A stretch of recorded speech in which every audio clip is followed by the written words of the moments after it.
الحمد لله وصلى الله على سيدنا وحبيبنا محمد وعلى آله ومن والاه. اللهم لا علم لنا إلا ما علمتنا إنك أنت العليم الحكيم. اللهم علمنا ما ينفعنا وانفعنا بما علمتنا وزدنا علما. اللهم افتح علينا حكمتك وانشر علينا رحمتك يا ذا الجلال والإكرام. وصل اللهم على سيدنا محمد وعلى آله الكرام. ولا حول ولا قوة إلا بالله العلي العظيم.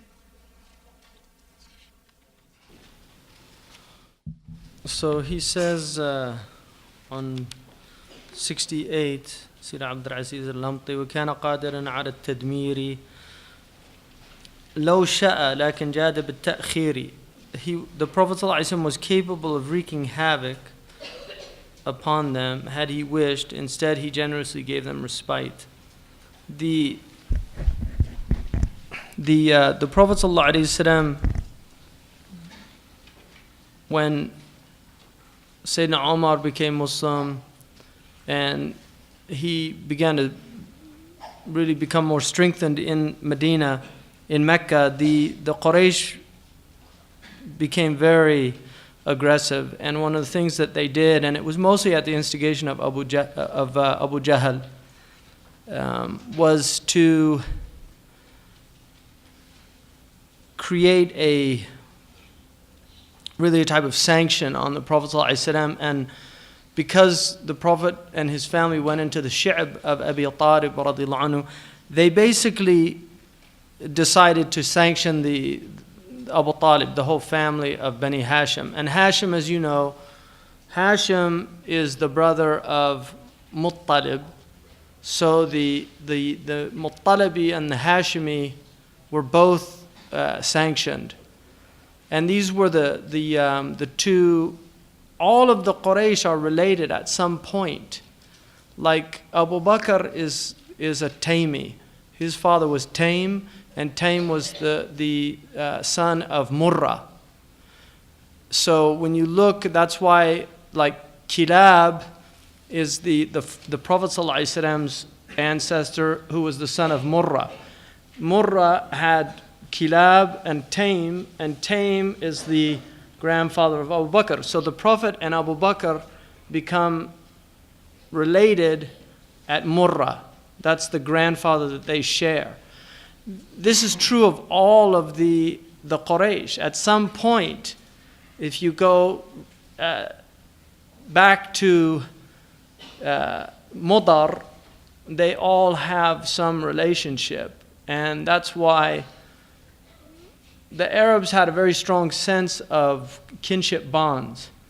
Now there was a man, Hakim ibn Hizam, who was the paternal nephew of Khadija. And he was sneaking food in. And he was seen to be doing that. And there was an altercation. And then basically they conspired, a group of the Quraysh, to break the sanction because they knew it was wrong. And this is the thing about the wrongdoers. Wrongdoers love nothing more than violent resistance because what it enables them to do is justify their wrongdoing. They feel good about doing their wrong. That's why nonviolent resistance is such...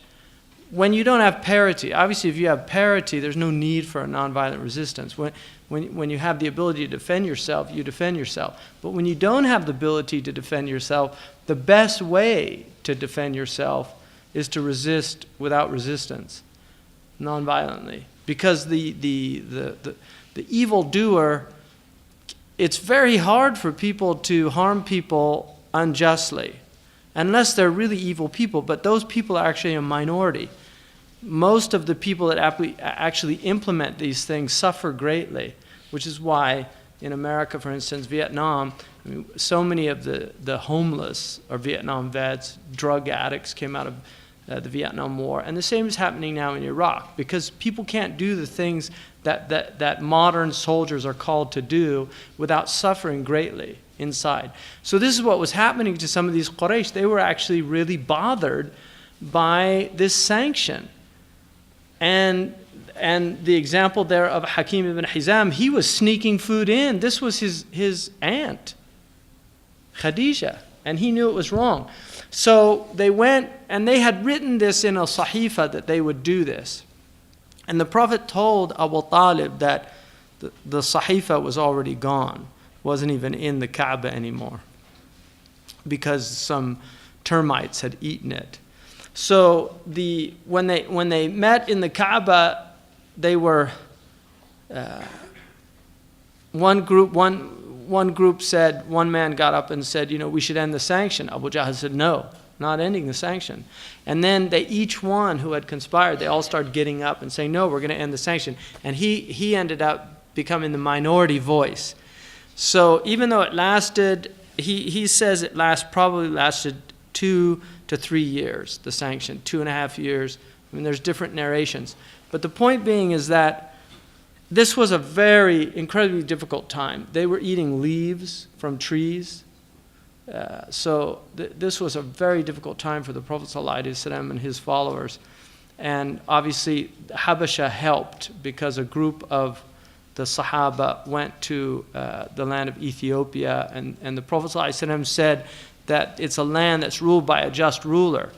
And he was a Christian ruler, which indicates also that there is justice in places that are not necessarily implementing the Sharia of Allah. That's something a lot of Muslims don't understand. That justice, there's two types. Raghib al-Isbahani says there's two types of justice: adala muttaqa and adala muqayyada. Adala muttaqa is agreed upon by human beings. It's those universals that we all agree upon. Adala muqayyada are things that are constrained by revelation.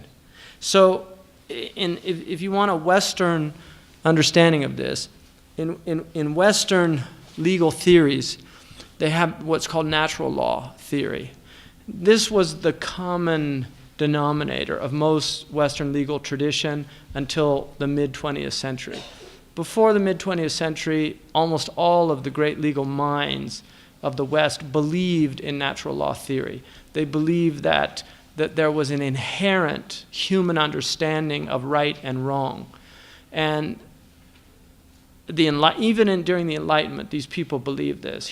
People like John Locke and things like this. These were natural law theorists. In the 20th century, you had a positivistic movement, which said that law is just human convention. It's just things humans agree on, and there's no real absolute standard. But what they use as their standard is what's called utilitarianism, which is the greatest good for the greatest number. I mean, that's basically the foundation now of most Western law, is this idea.